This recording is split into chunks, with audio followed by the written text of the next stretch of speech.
NSA surveillance has reportedly been taking place for years.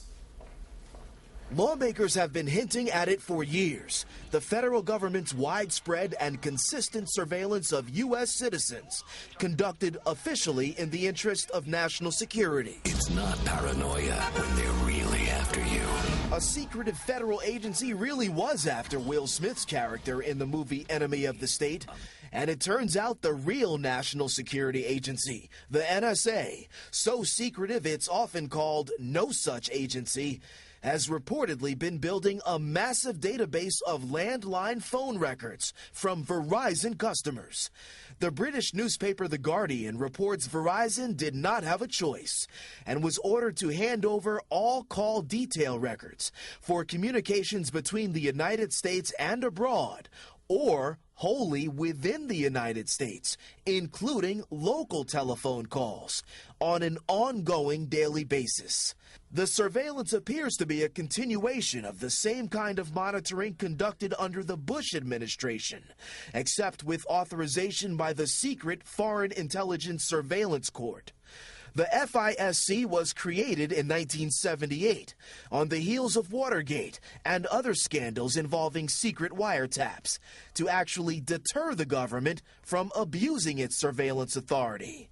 Senate Intelligence Committee member Dianne Feinstein attempted to assure the public the NSA does not collect the actual content of those Verizon calls, at least not yet. This is just metadata. There is no content involved. In other words, no content of a communication. The records can only be accessed under heightened standards. The information goes into a database, the metadata, but cannot be accessed without what's called, and I quote, reasonable, articulable suspicion that the records are relevant and related to terrorist activity. New York ACLU Executive Director Donna Lieberman says she's concerned the government is on a slippery slope when it comes to what it knows about you and how it knows. It's really a portrait of a lot of information about an individual who has done nothing wrong. I think it points out the problem with secret courts and the lack of accountability built in there, that this can be going on for so long and to such a degree, and nobody knows about it. It's important to mention that the federal government has been conducting this surveillance under its interpretation of the Patriot Act. The obvious concern is if the NSA has access to the phone logs, what's stopping the agency from listening to the content, the actual conversations? And does this kind of surveillance extend to voice over IP and cell phone calls? Tamsin? A lot of good questions, Jay, that's for sure. Well, we spoke with Long Island Congressman Peter King on the phone.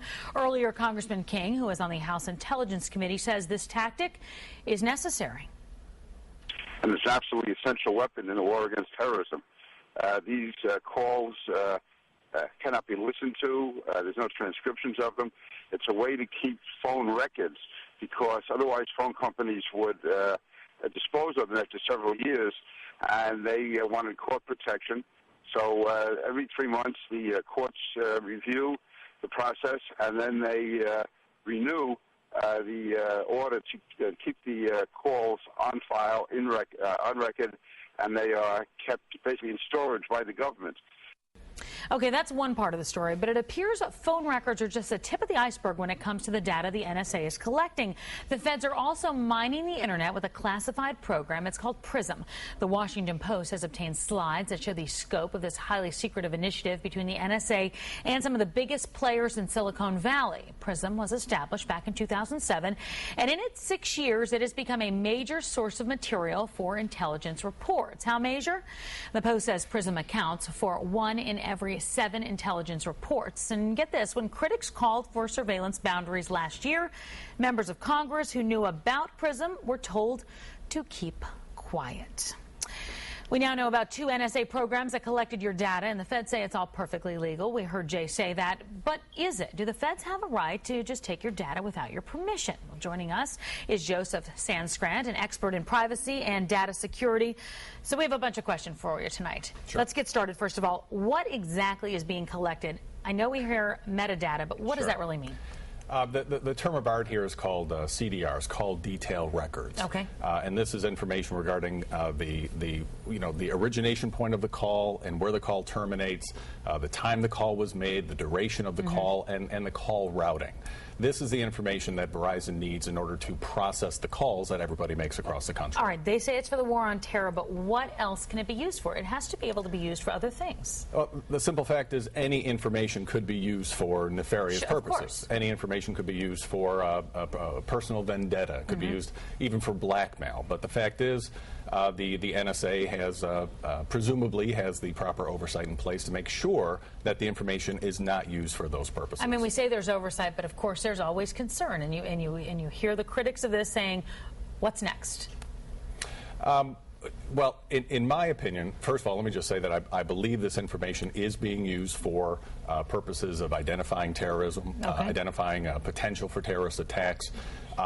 It's my opinion that when the NSA and the FBI gets this information, it's their purpose to try to connect the dots of terrorism. And this information is really the dots. It's the information that they need in order to figure out how to identify the terrorists. All right, a lot of people that are going to be upset about these dots that are being collected out there. Legal recourse for a citizen, what do you have? Do you have any? Well, there are many privacy groups out there that are putting in FOIA requests to try to identify the scope of the data that's being collected.